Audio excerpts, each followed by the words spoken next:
Shalom Ibu Bapak, sahabat terang hidup yang berbahagia dalam Kristus. Kita bersyukur kepada Tuhan karena Tuhan yang sangat baik. Dia sudah mati di kayu salib dan bangkit pada ketiga.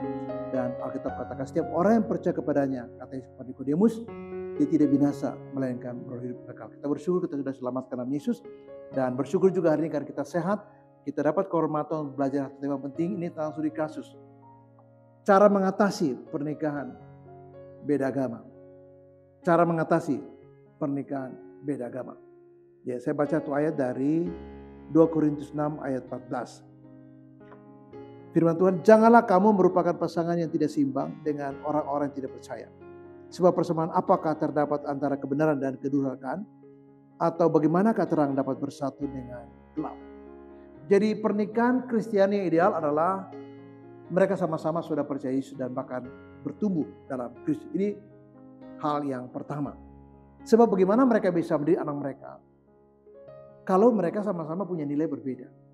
Bagaimana mereka bisa berkomunikasi, bisa membangun, merajut sebuah pernikahan yang baik, yang sehat, kalau dasarnya itu pondasinya beda. Satu percaya Yesus, satu tidak.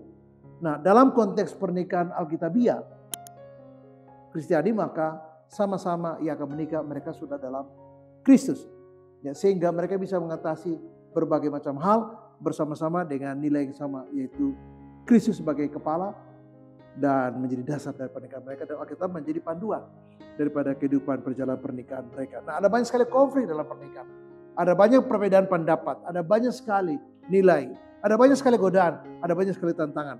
Saya mengatakan bahwa orang yang memilih teman hidup itu, saya pernah menyampaikan tema ini, mereka harus punya 5 hal yang penting. Satu yaitu appearance, ya, orang menikah karena orang tertarik dengan penampilan. Yang kedua, orang menikah harus pertimbangkan backgroundnya, latar belakang keluarga, segala macam dipertimbangkan. Lalu yang ketiga Christian, ya, A, B, C itu Christian.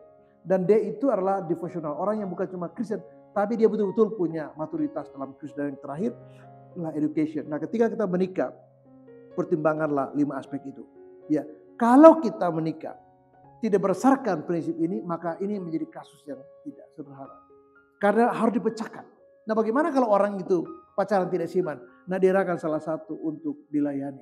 Supaya mereka sungguh-sungguh bertumbuh dalam Kristus. Atau ketika mereka sama-sama dalam Kristus, mereka bisa dibimbing untuk menuju kepada pernikahan yang kudus. Tapi kalau tidak, ini agak berat. Nah, masalahnya muncul ialah kalau mereka pacaran dengan orang tidak seiman, maka yang menjadi persoalan adalah mereka tidak murni nanti. Atau pasangannya tidak akan mudah ditentukan bahwa dia murni atau tidak. Filter untuk menentukan dia murni itu sulit. Kenapa? Karena dia mungkin akan mengatakan ya karena tahu kehilangan pacarnya. Sehingga kemungkinan dia percaya Yesus karena untuk alasan pernikahan, bukan karena dia tahu bahwa dia perlu Yesus sebagai Tuhan dan Juru Selamat. Dan ini yang saya katakan bahwa pernikahan ideal itu adalah sama-sama kita dalam Kristus. Ya, bukan cuma dalam Kristus, tapi juga bertumbuh dewasa dalam Kristus. Sehingga ketika kita menjalani pernikahan kita, ada banyak sekali persoalan, saya katakan tadi, ada banyak tantangan, ada banyak sekali pergumulan yang terjadi. Apakah faktor internal, faktor eksternal, faktor ekonomi, faktor-faktor godaan orang ketiga dan segala macam, kita bisa menyelesaikan itu dengan baik. Kenapa? Karena kita punya dasar yang sama, yaitu Kristus. Nah, ketika kita memberi diri di-guidance oleh Alkitab, di-guidance oleh Kristus sebagai dasar dari pernikahan kita, maka hidup kita akan selalu baik, walaupun tidak berarti semuanya lancar. Mengapa? Karena dinamika dalam perjalanan pernikahan kita. Hal yang kedua adalah begini, ketika mereka sudah menikah ini kasus, dan beda agama, apa yang bisa dilakukan? Maka saya baca satu ayat dari 1 Korintus 7 ayat 14, firman Tuhan. Karena suami yang tidak beriman itu dikuduskan oleh istri yang beriman, dan istri yang tidak beriman dikuduskan oleh suaminya. Anda kata tidak demikian, niscaya anak-anakmu adalah anak cemar, tapi sekarang mereka anak-anak yang kudus. Nah, nasihat Paulus dalam konteks pasal 7 kitab Korintus adalah begini. Kalau orang sudah menikah dan salah satu katakanlah percaya dan salah satu tidak, maka yang percaya kepada Yesus itu jangan menceraikan yang belum percaya itu. Apa maksud Paulus? Begini, supaya orang yang sudah percaya Yesus itu, katakanlah suami percaya, istri belum. Ya, jangan ceraikan istri yang belum percaya, tapi suami itu melayani istri. Bawa istri kepada Tuhan. Atau sebaliknya, kalau istri percaya dan suami belum, nasihat Paulus dalam teks ini, jangan ceraikan suami yang belum percaya itu, tapi bawa dia untuk boleh mengenal Kristus. Ya, supaya implikasi pada anak-anak kita. Karena kalau tidak, Alkitab katakan mereka menjadi anak-anak cemar. Tapi kalau ketika salah satu misalnya, katakanlah suami belum percaya dan istri sudah percaya. Nah, istri punya tanggung jawab moral untuk membawa suaminya mengenal Yesus. Kalau suami sudah percaya, istri belum. Nah, suami jangan ceraikan istrinya. Karena itu bukan solusi yang terbaik. Itu bukan jalan keluar yang terbaik. Itu tidak direkomendasi oleh firman Tuhan. Tetapi suami yang sudah mengenal Yesus membawa istri yang belum kenal Yesus untuk mengenal Yesus. Supaya mereka sama-sama mengenal Yesus. Nah, kita yang sudah percaya dalam konteks ini dan pasangan kita belum percaya, nah kita wajib untuk mendoakan dia. Kita terpanggil untuk membawa dia pada Yesus, tapi kita mendoakan dia juga. Dan hidup kita mau tidak mau harus menjadi benar di mata Tuhan. Harus hidup benar di mata Tuhan.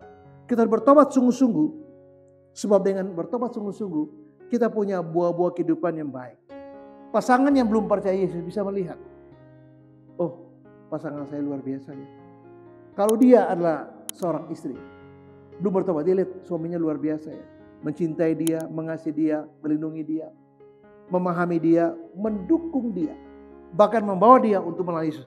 Sehingga istri melihat, suami saya adalah pria yang sangat baik. Suami saya adalah pria yang bertanggung jawab. Suami saya pria yang sangat menjadi modeling buat keluarga. Dan ketika dilihat buah-buah kehidupan suaminya sudah dalam Tuhan, atau sebaliknya istri dalam Tuhan, suami melihat betapa baiknya kehidupan istri dalam Tuhan, hatinya tersentuh, hatinya dijamah oleh Roh Kudus untuk boleh mempercayai apa dikatakan oleh pasangannya yang sudah percaya Yesus, untuk supaya dia menjadi percaya Yesus. Jadi gini, ketika pernikahan sudah terjadi dan salah satu sudah percaya, salah satu belum, nah yang percaya itu nasihat firman Tuhan ini, jangan menceraikan yang belum percaya, melainkan berdoa dan bawa dia untuk kenal Yesus. Sebab ketika orang itu dibawa untuk kenal Yesus, makanya mereka sama-sama menjadi orang-orang yang bertobat dan percaya Yesus. Dan ketika mereka sama-sama percaya Yesus, mereka bisa bertumbuh dalam iman. Mereka bertumbuh menjadi dewasa dalam karakter. Mereka menjadi bertumbuh dan kemudian pertumbuhan itu membuat mereka menjadi matang dalam iman mereka, karakter mereka. Kehidupan mereka menjadi baik dan ini dampaknya, pengaruhnya positif pada pembentukan karakter dari diri anak. Mengapa? Karena baik istri, baik suami, sama-sama mereka bertumbuh dalam Tuhan. Mengapa? Karena salah satu yang sudah percaya Yesus itu tidak menceraikan pasangan yang belum percaya Yesus, tapi mendoakan dan membawa dia untuk boleh mengenal Yesus. Sehingga baik suami, baik istri, akhirnya sama-sama mereka sekarang percaya Yesus. Mereka menjadi ciptaan baru. Sehingga yang lama sudah berlalu, nilai-nilai lama sudah berlalu. Sekarang mereka punya nilai baru. Keluarga itu sama-sama percaya Yesus. Dan ini menjadi solusi terbaik bagi pasangan yang sudah menikah beda agama. Supaya salah satu yang sudah percaya Yesus membawa pasangannya untuk kenal Yesus. Hal yang ketiga adalah ini sudah terjadi, jangan sedih. Ini sudah terjadi, jangan terus menyalahkan diri dan menempatkan diri sebagai orang yang sudah gagal. Tidak, ini bukan ending dari semuanya. Jangan juga frustrasi atau memiliki stres dan depresi. Itu tidak akan menolong. Sama sekali tidak akan menjadi jalan keluar. Tapi bawalah dia kepada Yesus dan ingat 1 Yohanes 1:9 dikatakan, jika kita mengaku dosa, maka ia adalah setia dan adil. Yesus itu setia dan adil.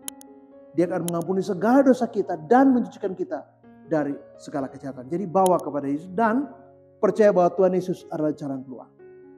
Tidak ada satu masalah dunia ini yang sebegitu beratnya. Tidak ada satu persoalan di dunia yang terlalu complicated sampai-sampai tidak ada jalan keluar. Yesus mengatakan, akulah jalan dan kebenaran dan hidup. Jadi Tuhan berdaulat penuh atas perjalanan kita. Bahwa kita pernah salah karena salah melangkah. Bahwa kita pernah keliru waktu dulu memutuskan menikah dengan orang yang tidak seiman dengan kita. Jangan itu disesali seperti itu sebuah hukuman dan jalan akhir. Bukan. Itu cuma awal yang barangkali tidak tepat. Tapi bukan ending. Karena Allah adalah Allah yang berdaulat penuh. Dia sanggup untuk menolong kita. Jangan putus asa, itu poinnya. Jangan menyalahkan diri. Atau saling mempercayai itu gara-gara kamu sih ya. Kamu dulu gara-gara kamu. Ya tapi kan saya tidak akan bisa masalah. Atau memilih berpisah. Paulus tidak rekomendasi untuk berpisah. Karena itu bukan solusi dan jalan yang terbaik. Yang terbaik ialah saya katakan tadi, bawa dia pada Yesus. Doakan dia, jadikan kita teladan. Jadikan kita inspirasi. Jadikan kita rekomendasi moral untuk pasangan yang belum percaya melihat betapa baik di hidup kita. Sehingga dia mengatakan, saya harus memutuskan untuk percaya dengan Kristus. Kenapa? Karena kehidupan kamu menjadi bukti empiris bahwa kamu betul-betul orang yang pantas untuk dipercaya. Kenapa? Karena kamu hidup baik dan benar. Kamu sangat mengasihi aku, mencintai aku, dan menjadi pribadi yang bertanggung jawab bagi keluarga ini. Sehingga ada sebuah fakta yang jelas untuk menjadi alasan kenapa memilih untuk percaya. Jadi jangan sedih atau saling menyalahkan. Tapi ambil satu komitmen yang sangat penting dalam kehidupan kita. Pilih yang terbaik. Dan yang terbaik itu adalah buka hati dan terima Yesus. Komitmen itu adalah datang dan iman Yesus. Dan ketika kita datang iman Yesus, maka Tuhan Yesus sanggup untuk memulihkan kehidupan kita. Terlalu sanggup Dia untuk menolong kita. Apapun situasi kita, jangan frustrasi, jangan sedih, jangan salahkan diri. Jangan tenggelam dalam duka, stres dan depresi. Jangan, itu tidak menolong sama sekali.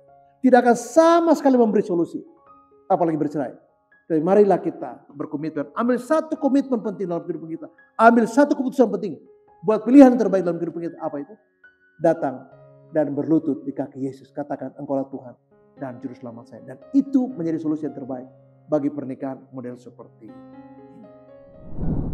Hal yang keempat saya akan mengatakan, saya kutip dari satu ayat di Lukas 1 ayat 27 firman Tuhan. Sebab bagi Allah tidak ada yang mustahil. Ini ayat ini luar biasa. Untuk menunjukkan bahwa Allah berkuasa penuh. Kalaupun kita telah melalui jalan yang salah di awal. Ingat, itu bukan akhir dari segalanya. Kalau kita pernah salah di awal-awal pernikahan kita karena menikah dengan orang tidak seiman, itu bukanlah hal yang buruk selamanya. Salah iya, tapi bukan ending dari semuanya. Kenapa? Karena Allah berkuasa untuk memulihkan jalan-jalan hidup kita. Kasihnya besar, Dia membuka tangannya untuk terima kita. Karena Yesus katakan, datanglah dan imani Yesus. Dan ayat ini mengatakan, sebab bagi Allah tidak ada mustahil. Allah bisa mengubah sebuah langkah awal yang salah menjadi langkah yang indah di kemudian harinya.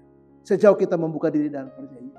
Allah bisa menerima kita padanya. Alkitab katakan, di dalam Yesus kita menjadi ciptaan yang baru. Yang lama sudah usai dan berlalu, tapi yang baru sudah datang. Apa itu? Sebuah pengharapan dalam Kristus. Sebuah kehidupan yang indah dalam Yesus. Yesus menjadi sentralistik dari kehidupan kita. Menjadi pusat, epicentrum dari kehidupan kita. Yaitu Yesus. Bukan yang lain. Jadi kalau bahwa kita punya masa lalu karena memilih jalan yang salah di awal pernikahan, itu bukanlah vonis akhir dari kehidupan kita ke depan. Karena Yesus yang bisa mengubahkan kehidupan kita. Jangan putus asa, karena kasih Yesus terlalu besar dan ajaib. Untuk menolong kita, mengubahkan kita, menjamah kita dengan suatu penerimaan yang sungguh. Untuk menjadi anak-anak Allah. Tapi Dia mengampuni kita. Ini yang kemudian membebaskan kita dari rasa bersalah. Dia menolong kita untuk berada pada rancangan kekalnya. Dan rancangan Allah hanya ada satu, yaitu masa depan yang penuh harapan. Bahkan rencana itu adalah rencana yang membawa kepada kekekalan. Dan dalam Yesus kita menikmati ini semua. Jadi percayalah bahwa Allah sanggup untuk ubahkan hidup kita. Sanggup untuk membawa kita di jalannya. Dan bahkan memberkati kehidupan kita. Lihat aja bagaimana kehidupan Rahab. Sekalipun latar belakang begitu buram. Dia wanita yang bukan baik-baik. Tapi ketika dia satu titik mengimani iman Naomi, percaya kepada Allah Israel, dia bertemu dengan Boas. Dan hidupnya berubah. Ya, generasi keempat setelah Rahab. Maka kita melihat ada generasi yang luar biasa. Rut juga sama. Ketika Tuhan membawa dia untuk mengimani Allah Israel yang diyakini Naomi. Maka Rut punya kehidupan yang luar biasa. Pertemuan dengan Boas merupakan satu pengenapan dari janji Allah bagi kebaikan Rut. Jadi, kalaupun kita salah melangkah di awal, itu bukan ending dari segalanya. Kenapa? Karena ada faktor Yesus yang bisa mengubah kehidupan kita kemudian. Saya ingin menutur dengan saya yang mengatakan begini, jangan kita berpisah seperti Paulus memberi nasihat kepada jemaat Tuhan di Korintus. Jangan juga stres, karena itu bukan jalan keluar yang terbaik buat kita. Buka hati buat Yesus dan terimalah pengampunan. Buka hati buat Yesus dan terimalah kasih Tuhan. Kemurahan Tuhan yang besar dalam kehidupan kita. Nikmati kebaikan-kebaikan Yesus dalam kehidupan kita. Bertumbuhlah dalam Yesus. Jadilah berkat buat banyak orang. Supaya lewat kehidupan kita, banyak orang yang boleh diselamatkan. Ada banyak orang yang menikah di awal salah. Nah, kitalah yang sudah dipulihkan dalam Yesus. Bisa jadi berkat buat mereka. Membawa mereka kepada perjumpaan dengan Yesus. Dan dalam Yesus. Dalam tangan Yesus, kita tahu bahwa kehidupan kita diubahkan. Dalam tangan Yesus kita tahu dosa kita diampuni. Dalam tangan Yesus kita tahu kita punya masa depan yang cerah, yang indah. Karena kita ciptaan baru, yang lama sudah berlalu, yang baru, kehidupan yang penuh harapan, penuh berkat dalam Kristus. Mari kita nikmati kebaikan Kristus dan bersyukurlah untuk semuanya. Tuhan Yesus memberkati dan shalom. Amin.